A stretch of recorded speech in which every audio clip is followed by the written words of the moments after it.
Bonjour, c'est Ursule encore. On est le 16 juillet 2025. Alors je viens sonner la trompette aujourd'hui encore et je viens proclamer le retour de notre Seigneur Jésus-Christ. Amen. Soyons tous bénis. Soyons remplis de sa joie. Amen. Alors notre texte se trouve dans Nombre 13. Et bon, tout Nombre 13 et Nombre 14, n'est-ce pas, s'applique à notre texte. Mais moi je vais lire des bouts. Et je vous encourage à les lire complètement, n'est-ce pas, les deux chapitres, et même bien avant, si vous voulez.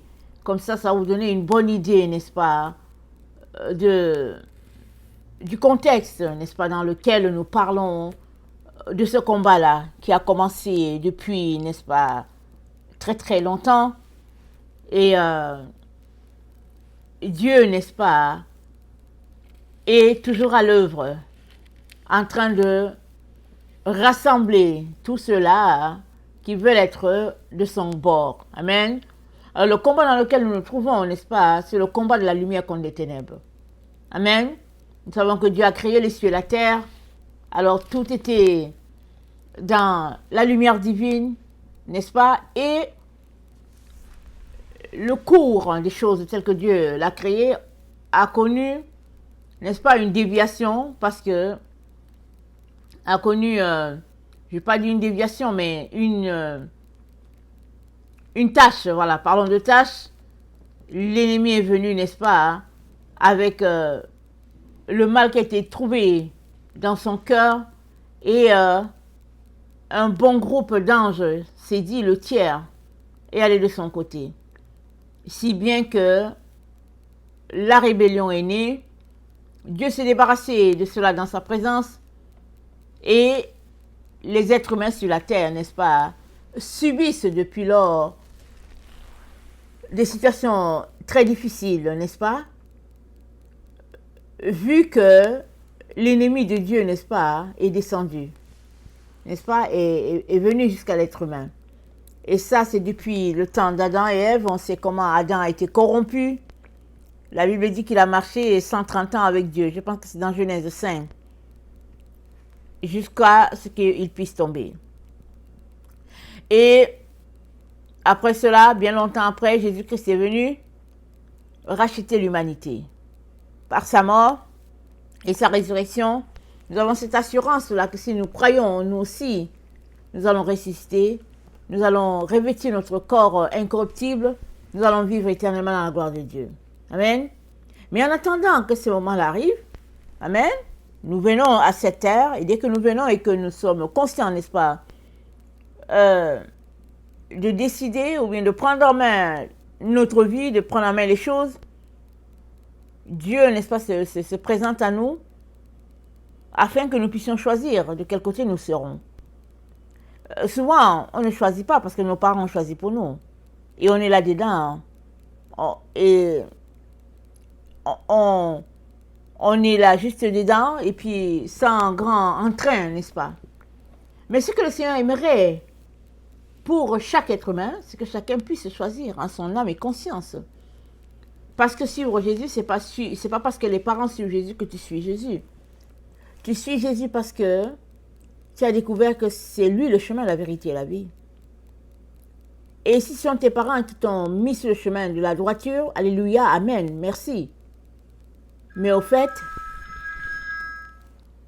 excusez-moi, chacun est appelé à choisir. Choisir entre la lumière et les ténèbres. Si tu choisis la lumière, tu te retrouves dans le camp où se trouve Dieu. Si tu choisis les ténèbres, tu te retrouves, n'est-ce pas, du côté de l'ennemi. Et chacun est appelé à choisir. Il n'y a pas une personne qui va subir. Si tu subis, c'est que tu as choisi de subir, c'est-à-dire tu as choisi de ne pas choisir. Ne pas choisir, c'est choisir. C'est choisir d'être un défaitiste. C'est ça, ne pas choisir. Alors, ne pas choisir, c'est choisir, n'est-ce pas? Parce que tu choisis de ne pas te prononcer, alors tu as déjà choisi de ne rien faire.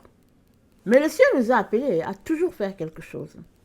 Et il nous associe toujours à son œuvre. Toujours. Si on prend les Écritures, on va voir, n'est-ce pas, à travers les paraboles de Jésus, comment Dieu a dû lancer l'invitation à tout le monde.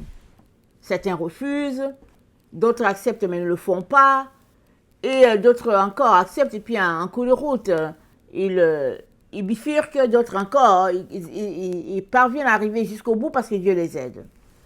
Toujours est-il que c'est Dieu qui nous aide tous. Il n'y a pas quelqu'un qui va arriver au bout de son parcours pour dire oh, youpi, je l'ai fait seul. Non, c'est l'Esprit de Dieu qui nous aide tous à arriver. Parce qu'on est tous des êtres, n'est-ce pas, à la dépendance de Dieu. Amen. Alors, la bataille à l'éternel, le combat, n'est-ce pas, de la lumière contre les ténèbres. Alors, Dieu a dit à Abraham, je vais donner cette terre-là à ta descendance. Mais avant, ils seront esclaves en Égypte. Et quand le moment est venu, n'est-ce pas, pour la descendance d'Abraham de posséder Canaan, alors, par des séries et des preuves, on voit comment Israël est sorti d'Égypte jusqu'à réussir à entrer dans la terre promise. Il y a un élément que j'aimerais pointer ici, c'est le fait que Dieu qui connaît toute situation ne s'empêche jamais d'associer ses enfants à ce qu'il est en train de faire. Alors, il dit, n'est-ce pas, à Israël, vous allez posséder Jéricho, mais avant que cette possession se fasse, il fait envoyer 2 espions, n'est-ce pas, dans la ville de Jéricho, pour inspecter les lieux. On pourrait s'arrêter pour dire, mais Dieu est Dieu, il sait tout ce qui se passe à Jéricho. Mais pourquoi est-ce qu'il envoie ces 2 espions? Qu'est-ce qu'il veut au fait? Parce que nous, on veut posséder le pays, c'est tout. On veut posséder le pays, pourquoi envoyer les espions? Mais Dieu avait envoyé les espions, n'est-ce pas, là-bas, parce qu'il y avait une femme, Rahab. Il voulait la sauver. Alors, il ne va pas commencer à dire à Israël, il y a une femme là-bas que je vais sauver, et puis elle ne connaît pas Dieu. Mais vous voyez, ça ne marche pas. Il envoie les espions arrivent, Rahab les loge, Rahab les supplie, n'est-ce pas, de la sauver. Et la situation se présente que le roi veut les 2 espions, Rahab réussit à les cacher et puis à mentir au roi. Et puis finalement, ça dit, elle prouve par ses actions qu'elle craint le Dieu d'Israël. Et avant de sortir, les espions lui donnent une bande rouge pour dire, si tu mets ça à la fenêtre, on va te sauver. On va réussir à te sauver si tu mets cette bande rouge-là. Mais si nous venons que la bande rouge n'est pas là, alors ce qui arrivera à ta famille et à toi, nous ne serons pas en charge de cela. Mais si tu recueilles ta famille auprès de toi et que ce ruban rouge, tu le mets à la fenêtre, alors s'il y a quelque chose qui t'arrive, toi ou bien ta famille, n'est-ce pas, nous en serons responsables. Et les espions retournent, n'est-ce pas? Et quand le roi vient les chercher, alors, ni vu, ni connu, allez, ils sont retournés. Mais quand on s'arrête, c'était Rahab que Dieu voulait sauver. Et Israël eux-mêmes, les espions, tout le monde a vu combien Rahab a été dévouée à leur cause. Si bien que quand ils vont raconter au peuple, le peuple va dire, ah oui, elle mérite d'être sauvée. Elle mérite, elle nous aime. La situation s'est passée pareil. Dieu a dit à Abraham, ta descendance va posséder Canaan. J'attends que leur péché soit leur comble, alors ta descendance va posséder Canaan. Ils sont sortis d'Égypte dans beaucoup d'anticipation, beaucoup, n'est-ce pas, de joie et puis d'allégresse. Et nous savons tout ce qui est arrivé dans le désert. Comment plusieurs sont tombés quand les gens se sont rendus compte que, tiens, au fait, c'est pas l'Égypte ici. Ils ont commencé à se plaindre, nous, on veut les concombres, et puis voilà. Et puis ils se plaignent, on veut la viande, on veut le concombre, et puis ils se plaignent. Donc plusieurs sont tombés. Mais Israël n'était pas encore arrivé au bout de son rouleau. Quand le moment est venu d'entrer en possession du Canaan, n'est-ce pas, Dieu dit à Moïse, envoie les espions. Chaque tribu, n'est-ce pas, avait à sa tête un leader. Alors, les 12 leaders sont choisis. Ils s'en vont, et puis, ça c'est dans un nombre 13. Les consignes que Dieu donne à Moïse pour le peuple. Alors, ils arrivent, les 12 espions, arrivent au niveau de Canaan, et puis ils sont sur la montagne que Dieu leur a indiquée afin de bien espionner ce qui se passe. Et c'est dit, n'est-ce pas, au verset 3 de Nombre 13, Moïse les envoya du désert de Paran. D'après l'ordre de l'Éternel, tous ces hommes étaient chefs des enfants d'Israël. Verset 17, Moïse les envoya pour explorer le pays de Canaan. Il leur dit, montez ici pour le midi, et vous monterez sur la montagne. Vous verrez le pays, ce qu'il est, et le peuple qui l'habite, s'il est fort ou faible, s'il est en petit ou en grand nombre, c'est que le pays où il habite, s'il est bon ou mauvais, ce que sont les villes où il habite, si elles sont couvertes ou fortifiées, ce qu'est le terrain, s'il est gras ou maigre, s'il y a des arbres ou s'il n'y en a pas. Ayez bon courage et prenez des fruits du pays. C'était le temps des premiers raisins. Amen. Et au verset 23, n'est-ce pas, de Nombre 13, c'est dit, ils arrivèrent jusqu'à la vallée d'Escol, où ils coupèrent une branche de vigne avec une grappe de raisin qu'ils portèrent à deux au moyen d'une perche. Ils prirent aussi des grenades et des figues. Verset 26. Alors arrivés, ils se rendirent auprès de Moïse et d'Aaron et de toute l'assemblée des enfants d'Israël à Kadès, dans le désert de Paran. Ils leur firent un rapport ainsi qu'à toute l'assemblée, et ils leur montrèrent les fruits du pays. Voici ce qu'ils racontèrent à Moïse. Nous sommes allés dans le pays où tu nous as envoyés. À la vérité, c'est un pays où coule le lait et le miel. Et en voici les fruits. Mais, amen, il y avait un mais. Mais le peuple qui habite ce pays est puissant.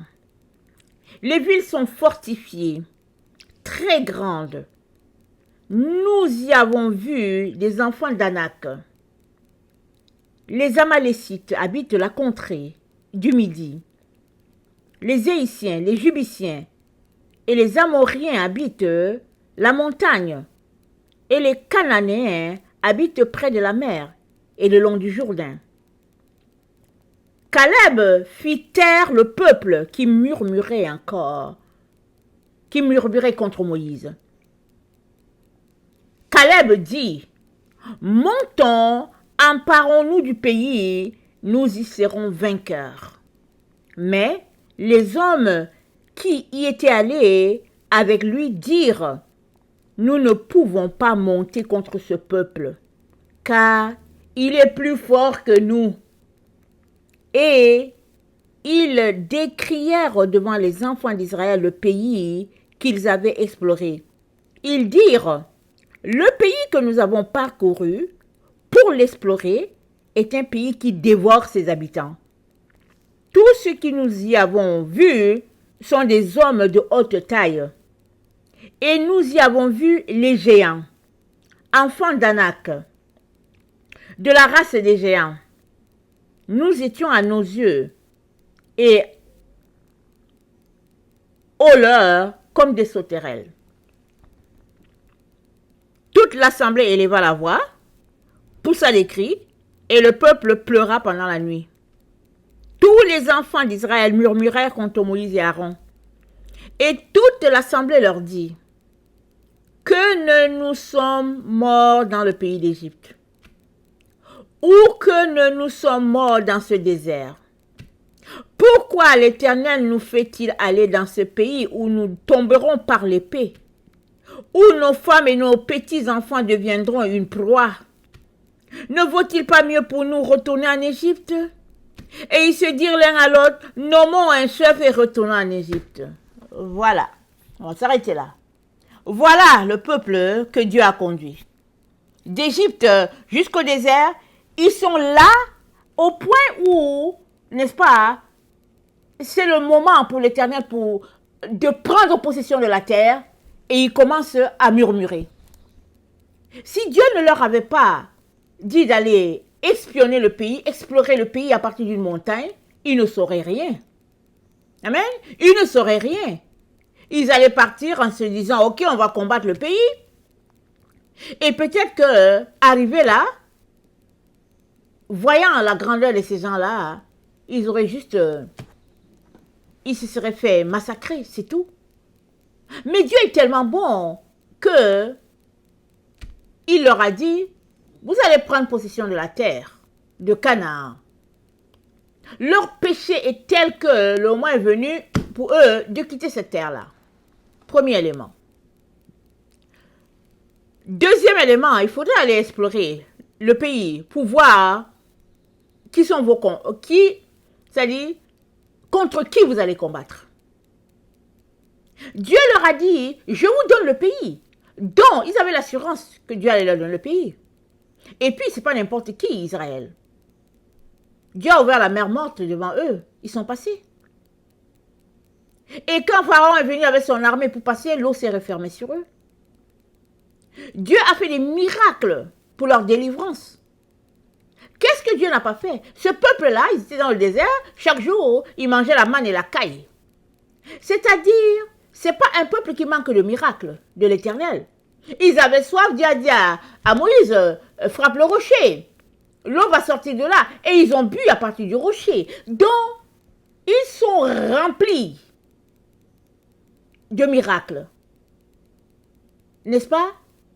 Ils sont remplis de preuves que le même Dieu-là, qui les a sauvés, n'est-ce pas? C'est lui qui va les donner de combattre les Anakites. C'est lui. Mais non. Ils ont commencé à murmurer. Pourquoi? Soit ils étaient fatigués, n'est-ce pas? Du désert, peut-être. Soit aussi, leur pensée, ils voulaient tout simplement que Dieu leur donne ça comme ça et puis c'était fini. Ils ne voulaient pas combattre. Ils veulent juste prendre possession et puis c'est tout. Que Dieu prenne, donne-nous et puis c'est tout. Et dans le fond, c'est Dieu qui est en train de prendre pour leur donner. Mais, quand bien même, c'est Dieu qui combat pour nous, il veut toujours nous impliquer, nous associer à son œuvre. Alors, les voilà, 12 espions qui s'en vont explorer le pays qui leur revient, parce que Dieu a décidé de leur donner. Il y a juste deux. Il y a juste deux parmi les 12 qui disent non, nous allons prendre possession du pays. Nous avons les propos de Caleb qui a dit montons, nous allons prendre possession du pays. Et c'est dit que Josué, au verset 6, nous sommes dans Nombre 14, le verset 6, c'est dit, et parmi ceux qui avaient exploré le pays, Josué, fils de Nun, et Caleb, fils de Jephtuné, déchirèrent leurs vêtements et parlèrent ainsi à toute l'assemblée des enfants d'Israël. Le pays que nous avons parcouru pour l'explorer est un pays très bon, excellent. Si l'Éternel nous est favorable, il nous mènera dans ce pays et nous le donnera. C'est un pays où coule le lait et le miel. Seulement, ne soyez point rebelles contre l'Éternel et ne craignez point les gens de ce pays, car ils nous serviront de pâture. Ils n'ont plus d'ombrage pour les couvrir. L'Éternel est avec nous, ne les craignez pas. Et toute l'assemblée parlait de lapider Caleb et Josué. Voilà. Caleb et Josué se lèvent pour les calmer, pour dire, ok, calmez-vous les gars. D'accord, on comprend que vous êtes saisis peut-être d'une peur, mais calmez-vous. Dieu va nous donner le pays. Il est avec nous. Qu'avez-vous à craindre? Dieu est avec nous. Si Dieu est avec toi, qui sera contre toi? Il n'y a personne. Dieu est avec toi. Donc Caleb et Josué leur dit, écoutez, les gars, c'est à nous. On va prendre possession. Et les 10 autres ont enflammé toute l'assemblée. Si bien que, au lieu que l'assemblée écoute Caleb et Josué, l'assemblée a écouté les 10 autres qui n'avaient pas de foi, qui étaient de mauvaise humeur, qui avaient des pensées négatives. Et puis, ils se sont mis tous contre Dieu. Jusqu'à ils ont dit pourquoi est-ce retournons en Égypte. Choisissons-nous un chef, retournons en Égypte. Non seulement ils sont opposés à l'Éternel, ils s'opposent à Moïse, ils s'opposent à Aaron, mais le peuple est carrément manipulateur. Carrément manipulateur. Quand on lit, on voit comment ce peuple-là était. Ils avaient un comportement rebelle. Et on sait que Moïse avait un caractère, n'est-ce pas, de colère, de colérique. Mais quand on regarde le comportement du peuple, on s'est dit, c'était pas évident de les endurer. Mais Moïse les a endurés. À un moment donné, lui aussi, il pétait ses plombs dans sa colère. Mais on voit, n'est-ce pas, comment Dieu a été patient envers eux. Et au moment où il fallait qu'ils prennent le pays, ils ne l'ont pas pris. Amen. Ils ne l'ont pas pris. Continuons de lire notre histoire. Alors, toute l'assemblée parlait de les lapider.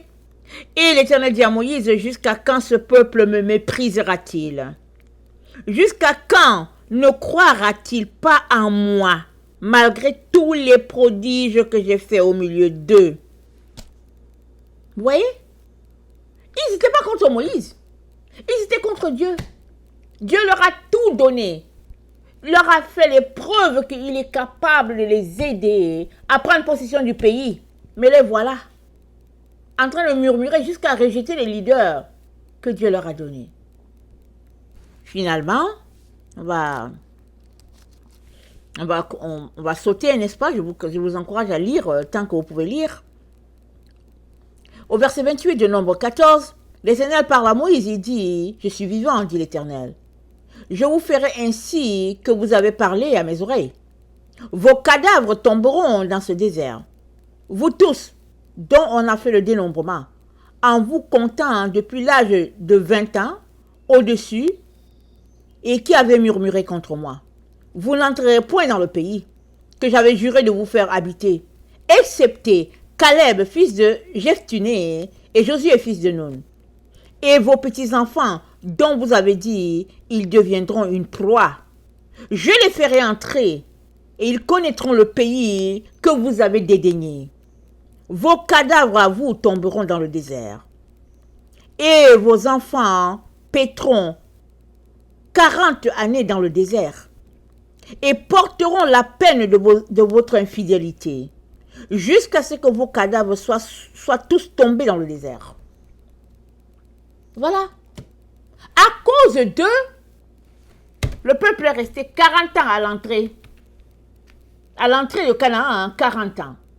Et les 10 qui étaient avec Caleb et Josué, c'est dit que ces hommes qui avaient décrié le pays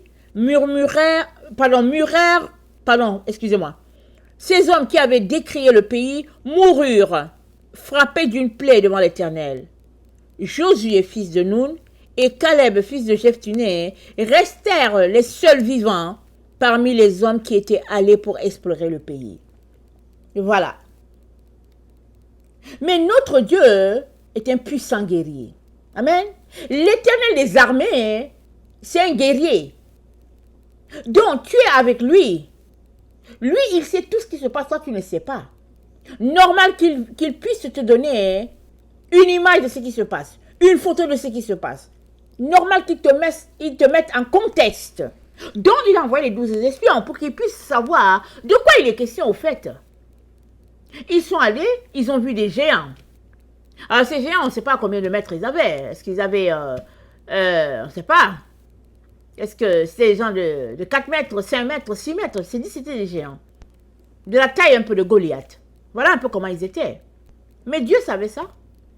Quand Dieu a dit à Abraham que Israël posséderait Canaan, Dieu savait que c'était des géants qui habitaient dans ce secteur-là. Il le savait très bien. C'est Israël qui ne savait pas. Ce sont les petits-enfants, n'est-ce pas, de Moïse, ses arrière-petits-enfants, les petits-enfants d'Abraham, excusez-moi, les arrière-petits-enfants d'Abraham qui ne savaient pas c'était qui les gens qui habitaient là-bas. Alors Dieu leur dit, allez-y, et puis vous allez voir de quoi il est question. Allez-y, passez par cette montagne, restez là, n'est-ce pas, et puis vous allez voir de quoi il est question. Ils sont allés, ils ont vu. ils ont eu une idée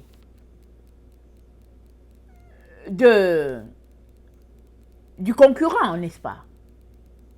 Ils ont eu une idée de comment est organisé les gens qu'ils vont combattre. En principe, qu'est-ce qu'ils devaient faire? Ils devaient revenir, donner, n'est-ce pas, faire le compte rendu à Moïse, et puis maintenant, dans la prière, Dieu allait leur dire comment en prendre possession de Canaan, malgré que les gens étaient là. Mais les dix autres les ont enflammés par la peur, l'intimidation, la manipulation. Et voilà le peuple qui s'est tourné contre Dieu. Ils n'ont pas pris possession. Finalement, le peuple a su que Dieu n'était pas content et que Dieu a donné 40 ans au désert, n'est-ce pas? Et qu'ils allaient tous périr. Alors qu'est-ce qu'ils ont fait? Excusez-moi.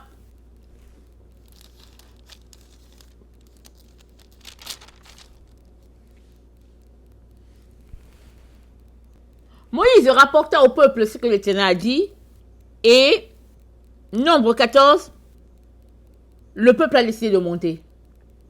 Le peuple a dit, ok, on va aller et puis on va combattre.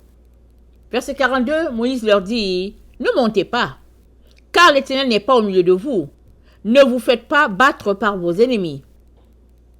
Car les Amalécites et les Cananéens sont là devant vous, et vous tomberez par l'épée, parce que vous vous êtes détournés de l'Éternel. L'Éternel ne sera point avec vous. Ils s'obstinèrent à monter au sommet de la montagne, mais l'arche de l'alliance et Moïse ne sortirent point au milieu du camp. Voilà. Ils ont décidé de partir. Maintenant qu'ils savent que Dieu n'est pas content et qu'ils ont exagéré, ils disent, ok, on y va, allons-y, allons-y. Moïse leur dit, n'allez pas. Mais ils disent, allons-y. Et il dit quoi? Ils s'obstinèrent à aller. C'est de s'arrêter pour dire, ils sont donc comme nous. C'est comme ça qu'on fait souvent à Dieu. Dieu nous dit, allez, on dit, on part pas. Il dit, ok, restez maintenant, on dit, non, mais on s'en va. Indiscipliné, refusant de suivre les directives de Dieu. C'est souvent comme ça qu'on agit. Et qu'est-ce qui leur est arrivé? C'est dit, alors, ils montèrent sur la montagne, n'est-ce pas, pour aller combattre. C'est dit alors, descendirent les Amalécites et les Cananéens qui habitaient cette montagne. Ils les battirent, les taillèrent en pièces jusqu'à leurs mains. Ils ont été battus, ils ont été coupés en morceaux. On leur a dit pas aller. Dieu n'est pas avec vous. Moïse ne vous accompagne pas. L'arche de l'alliance n'est pas là. Vous partez où? Mais c'était un peuple, n'est-ce pas, porté à se rebeller, porté à s'opposer à ce que Dieu veut faire. Alors on pourrait s'arrêter et dire que, qu'est-ce qu'ils sont donc têtus? Mais la vérité c'est que on se comporte pareil comme ça aujourd'hui encore. On se comporte comme ça. Le contexte est différent. Amen. Le contexte est différent, hein? Mais si on agit comme ça.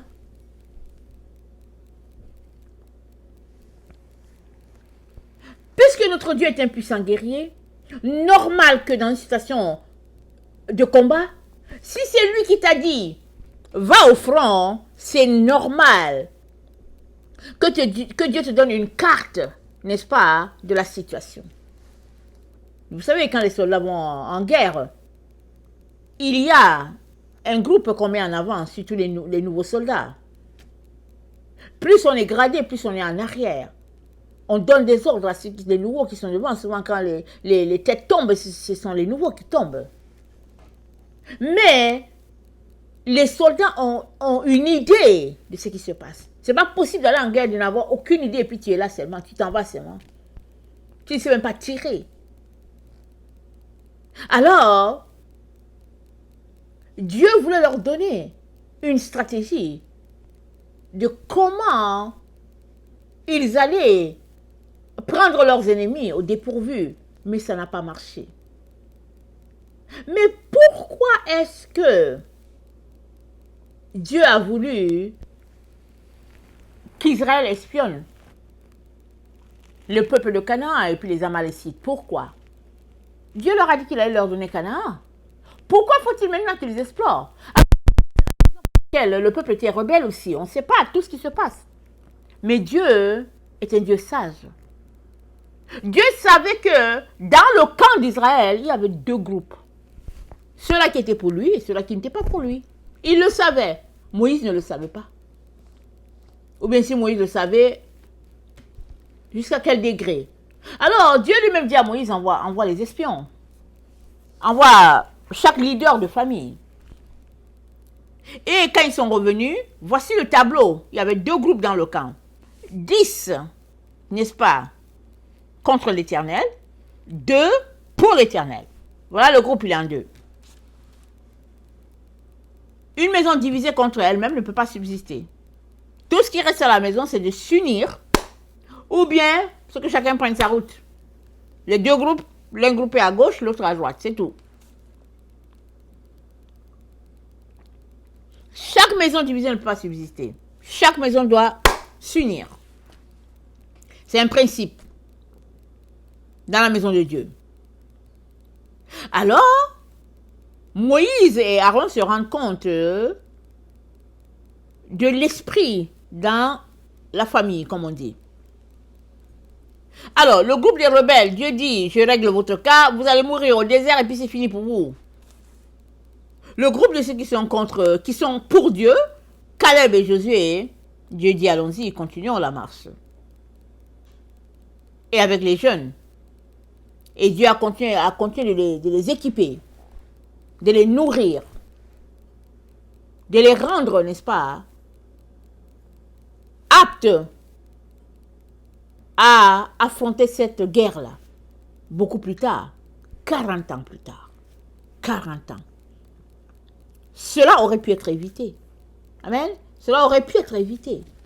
Mais si vous n'êtes pas capable de tenir, c'est-à-dire si vous n'êtes pas capable de dire en l'Éternel, nous avons confiance.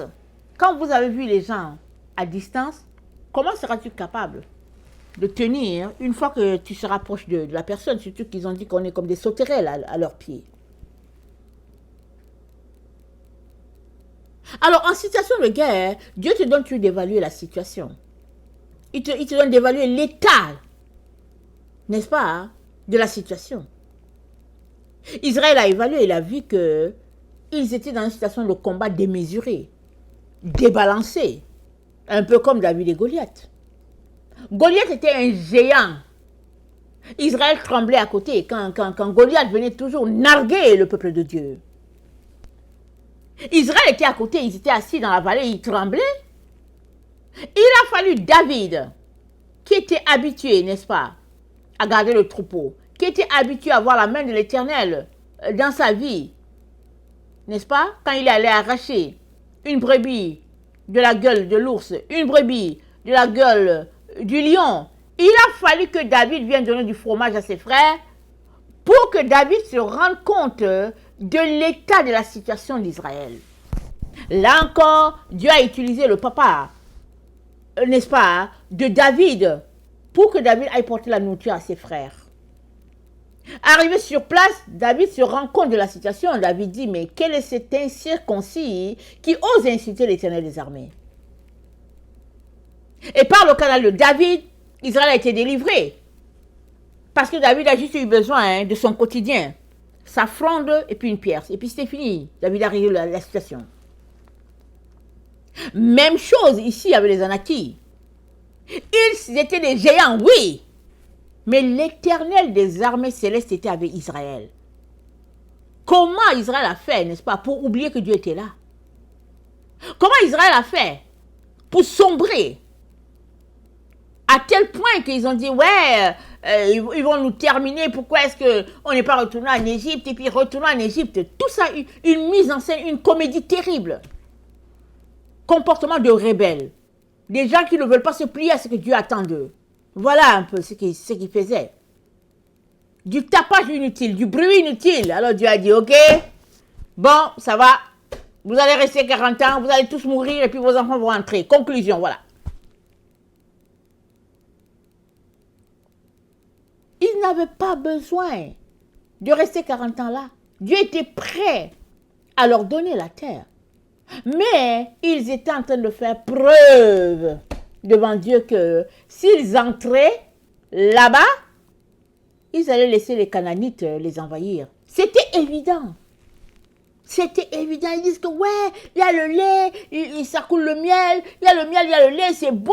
Mais les géants sont là-bas. Les géants vont nous terminer. Tu n'es pas encore entré dans la ville où Dieu dit qu'il va te donner, et puis tu dis que les gens vont te terminer, eh bien, ils vont te terminer. Parce que ta bouche confesse qu'ils vont te terminer. Dieu ne nous a pas donné un esprit, n'est-ce pas, de peur. Un esprit d'intimidation, il nous a donné un esprit de zèle. Et cet esprit-là crée en nous, ah bah Père, Dieu est notre Père. Amen, il est notre Père. S'il ne t'a pas dit de faire quelque chose, alors ne le fais pas. Tu serais désobéissant. Mais s'il t'a dit de faire, alors fais. Parce qu'il est avec toi. Il est avec toi. Donc finalement, quand Israël s'est levé pour dire, ok, on va y aller, et puis Moïse a dit, n'y allez pas, Dieu n'est pas avec vous. Dieu n'est pas avec vous. Vous avez murmuré contre Dieu. Vous l'avez méprisé, vous l'avez insulté. N'y allez pas. Ils ont dit, on va y aller. On va y aller. Et finalement, ils ne sont pas revenus. Parce qu'ils sont morts là. Déchiquetés, déchirés. Alors, le combat dans lequel nous sommes, en 2025, le combat de la lumière contre les ténèbres, c'est le même combat qu'Israël a affronté aux portes de Canaan. C'est le même combat. Ça n'a pas changé. Chaque génération, chaque siècle passe par le même combat. C'est le combat de la lumière contre les ténèbres. Ça n'a pas changé. Ce que Dieu attend de toi, n'est-ce pas, c'est que tu lui donnes ta vie et que tu lui fasses confiance, malgré, n'est-ce pas, tes moyens très très limités. Malgré ta petitesse, Dieu veut que tu lui fasses confiance. C'est tout. Pourquoi est-ce que David a gagné contre Goliath? C'est parce que David a dit, attends, lui il insulte le Dieu vivant, et puis vous laissez faire. Amen? Vous laissez faire. Mais moi je veux me battre. Dieu aime les gens qui vont se battre. Parce qu'il va venir te soutenir. Mais si tu ne veux pas te battre, ben, voilà, tu es poltron et puis c'est fini. Même situation avec Barak. Barak dit à Déborah, ok, si tu viens avec moi, moi je vais aller, mais si tu ne viens pas, je ne pars pas. Alors Déborah essaie de voir comment, et puis elle dit, ok, allons-y. Et ils arrivent finalement, elle met en place les stratégies, comment faire pour, n'est-ce pas, attraper l'ennemi d'Israël. Alors, Barak était confiant parce que Déborah était à côté de lui. Il n'était pas confiant parce que Dieu est avec lui. Non. Il était confiant parce que la juge Déborah était là. Il se disait, ok, je vais avoir le morceau. Mais toujours est-il que c'est Janelle, une femme, qui a reçu, n'est-ce pas, d'avoir tué l'ennemi d'Israël. Parce que Dieu a entendu les propos de Barak. Barak a dit, non, si tu ne viens pas, moi je ne pars pas, ok. Quand c'est comme ça, c'est fini, Dieu te laisse de côté. Il dit, ok, mets-toi de côté. Tu ne veux pas combattre, ok, mets-toi là. Ça ne vaut pas la peine. Ça ne vaut pas la peine. Tu es déjà perdant en partant. Même chose, quand Dieu a dit à Gédéon, forme-moi une armée. Les gens sont venus, c'est pas c'est 10 000 personnes, je ne me rappelle pas. Dieu dit, mais c'est beaucoup trop. Alors Gédéon a coupé les gens. Et finalement, je pense qu'ils sont restés 1000. Ils sont venus, Dieu dit non, c'est trop. Et Dieu a dit, je vais faire la séparation entre ceux-là qui vont aller et ceux qui ne vont pas aller. Et il dit à Gédéon, tu prendras tous ceux-là qui vont boire de l'eau, qui vont laper l'eau comme les chiens, tu les prends eux. Les autres là qui vont se mettre à genoux pour boire l'eau et tout, il dit, tu les laisses rentrer chez eux. C'est à ne rien comprendre. On pourrait dire, mais Seigneur, il faudrait prendre ceux qui prient, n'est-ce pas? Ceux-là qui prient, on a besoin d'eux. Ce sont les gens qui prient. Justement, Dieu les a renvoyés à la maison pour qu'ils aillent prier. Il dit, allez-y, priez. Je vais prendre les 300 poltrons qui sont là, qui boivent comme un chien, là, rapido, là, c'est eux que je vais prendre. Comme ça, quand Israël va gagner la guerre, on ne va pas dire que ce sont les poltrons là qui ont gagné la guerre. On va dire que c'est l'Éternel des armées qui a gagné la guerre d'Israël contre ses ennemis. C'est comme ça jusqu'aujourd'hui. Tant que tu es fort, Dieu ne peut rien faire pour toi, tu es fort. Alors tu viens avec ta force et puis tes gros sabots et puis avec ta bouche. Et puis tu débites des paroles. Et puis tu pointes tes vêtements et puis, n'est-ce pas, ton armée et puis ben voilà. Tout ton arsenal, tu viens avec. Mais Dieu, il est avec les faibles. Il est avec ceux-là qui disent, Seigneur, si tu ne viens pas, c'est fini. Je suis mort. Je suis morte, Seigneur. Si tu n'es pas là, c'est fini pour moi. Alors Dieu dit, ok, je viens du côté des faibles. Et puis Dieu combat. Et la victoire est là. David était-il faible, n'est-ce pas, parmi ses frères? Oui, il était faible. Il était un jeune homme. Il n'était pas préparé du tout. Il est venu porter de la nourriture à ses frères. Et puis, il était, n'est-ce pas, ridiculisé. Les gens se moquaient de lui. Même ses frères lui ont dit, prétentieux, tu fais quoi ici? Parce que ses frères étaient costauds. Ils étaient solides. C'était des hommes de guerre. Pas David. David était tout petit, n'est-ce pas? Il était de petite taille, tout petit, et puis un berger, vraiment, il ne connaît pas grand-chose. Il a dit à ses frères, laissez-moi. Ils lui ont dit, prétentieux, il dit, laissez-moi, laissez-moi. Je me renseigne, c'est tout. Je me renseigne. Parce que si tu ne te renseignes pas, tu ne sauras pas ce qui se passe. Alors Dieu est tellement bon qu'il te met au courant de la situation. Il te dit, voilà ce qui se passe. Alors il a dit à Israël, ok, je vous ai dit que vous allez prendre possession de Canaan. Alors laissez-moi vous montrer ce qui se passe au fait. Laissez-moi vous dire, c'est contre qui que vous allez combattre. Vous allez combattre contre les géants. C'est contre eux que vous allez combattre. Et puis, vous allez les vaincre parce que je suis avec vous. Israël a dit non, on ne peut pas. On préfère retourner en Égypte. On préfère retourner dans la boue, dans notre misère, dans notre noirceur, nos fétiches, tout ce qu'on faisait en Égypte là. Adoration de Dieu étranger, tout ça. On préfère retourner là-bas. Ou bien on préfère mourir ici dans le désert là. Alors Dieu a dit, ok, c'est ça que vous voulez, ok, vous allez mourir dans le désert. Ce que Dieu attend de toi, c'est que tu puisses, n'est-ce pas, saisir le message qu'il te donne. Amen. Et puis que tu te mettes à prier pour dire, Seigneur, viens à mon secours. J'ai très bien compris ce que tu as dit, Seigneur. Et puis, puisque tu es avec moi, Seigneur, il n'y a pas de problème, on y va.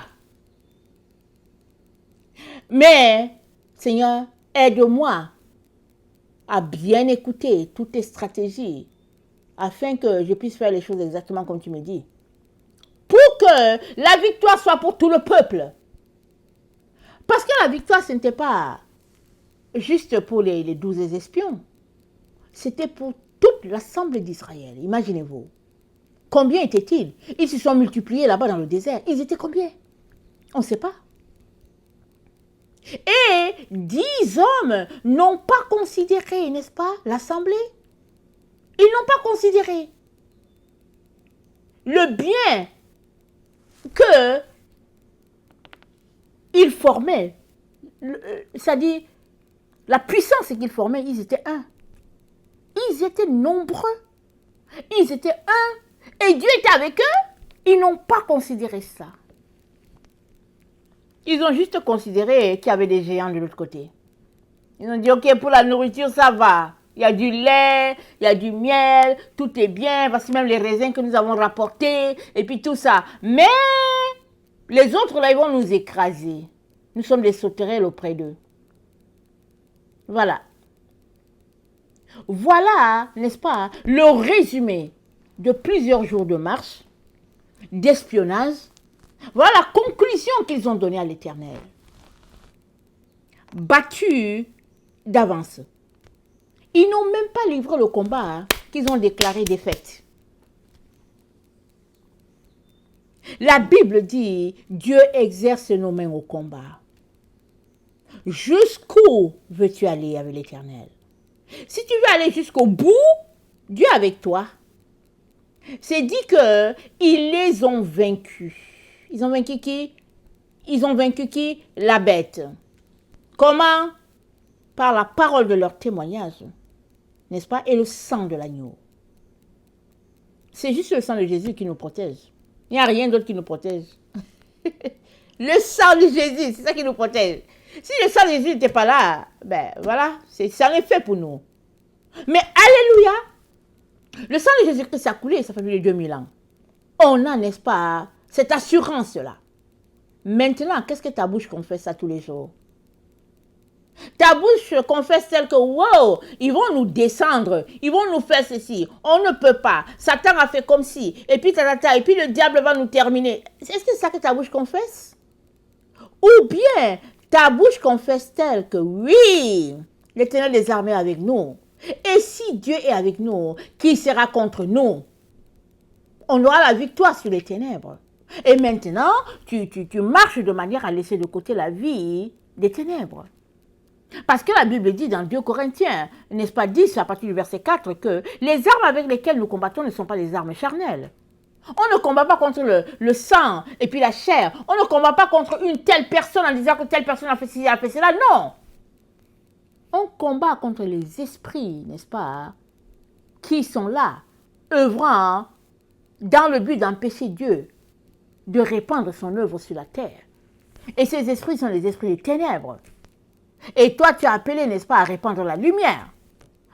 Donc, dans ta position d'enfant de lumière, n'est-ce pas, le combat que l'Éternel livre, n'est-ce pas, contre le monde des ténèbres, il a besoin de toi, de tes prières, de ta bouche, déclarant, n'est-ce pas, la victoire de l'Éternel. Et à chaque jour, n'est-ce pas, suffit sa peine, tu attends, et tu combats, et tu avances, et tu attends, et tu combats, et tu avances, jusqu'à ce que le jour vienne où Dieu déclare que, ben voilà, c'est la victoire totale. Quand est-ce que ça va venir, on ne sait pas. Mais c'est dit que la terre sera remplie de la connaissance de Dieu comme le fond de la mer. C'est dit que la terre va connaître un temps de paix, comme Dieu seul sait la porter. Mais tu pourras regarder le monde pour dire, en tout cas ce monde rempli de guerre là, comment est-ce qu'il y aura la paix? Tu peux regarder le monde pour dire que non, il y a trop de méchanceté, comment est-ce que ça va changer? Mais Dieu ne t'a pas demandé comment. Non, il te dit, est-ce que tu veux, n'est-ce pas, qu'il puisse t'aider à avoir la lumière et garder la lumière? Il te demande si c'est ça que tu veux. Et c'est ça que tu veux, il te dit donne ta vie à Jésus et puis voilà comment tu devrais marcher. Laisse les œuvres des ténèbres. L'animosité, la haine, les querelles, le mensonge, et puis la magie, la sorcellerie, et puis il dit laisse ça, ça c'est les ténèbres. Si tu fais ça, tu vas demeurer dans les ténèbres. Maintenant, viens dans les œuvres de lumière, la bonté, la patience, la vérité, n'est-ce pas, la détermination à suivre la parole de Dieu et la joie, on peut continuer à nommer. Il dit ça sont les œuvres de lumière. Il dit marche dedans. À la fin, tu seras victorieux parce que c'est Jésus-Christ qui est devant toi. C'est Jésus-Christ le chef de guerre. Il est là devant toi. Et alors que tu combats, n'est-ce pas, les anges, n'est-ce pas, qui n'ont pas quitté leur position, combattent pour toi. La Bible dit que Dieu les a assignés pour la protection des enfants de lumière. Donc, les anges sont là pour toi. C'est important dans le temps où nous nous trouvons d'évaluer les forces que tu as. Et les forces que tu as, n'est-ce pas, ne sont pas des forces de cette terre. L'Éternel des armées avec toi. Les anges sont avec toi. Les saints d'autrefois sont avec toi. Et puis, tu combats en position de vainqueur. Parce que Jésus-Christ a vaincu pour toi depuis la mort à Golgotha. Tu ne combats pas pour savoir si tu vas gagner la guerre ou pas. Mais non, la guerre a déjà été gagnée.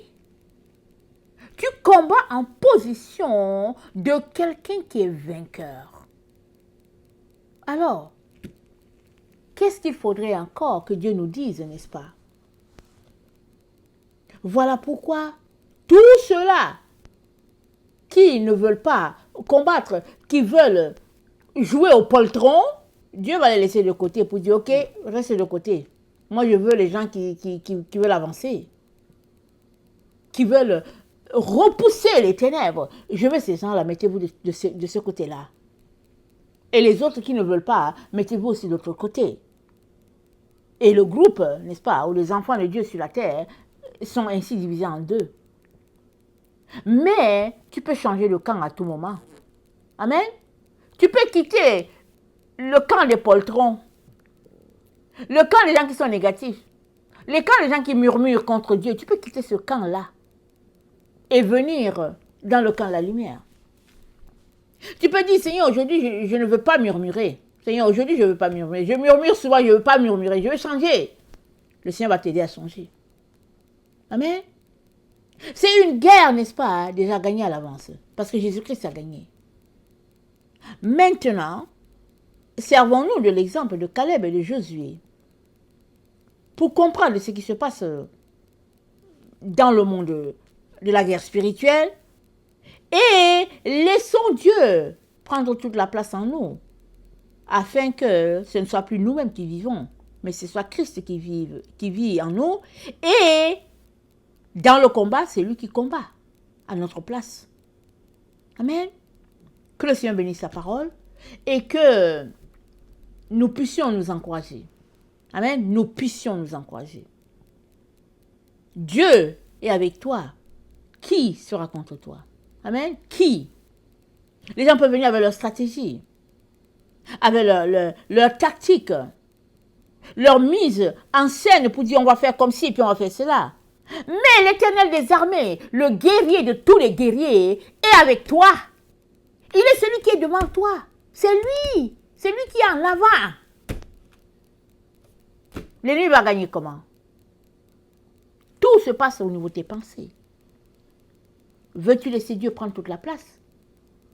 Alors, laisse-le prendre toute la place. Afin qu'à la fin, tu sois victorieux. Et heureux, n'est-ce pas, d'avoir donné ta vie à Jésus. Amen. Que le Seigneur bénisse sa parole. Alléluia. Soyons tous bénis. Amen.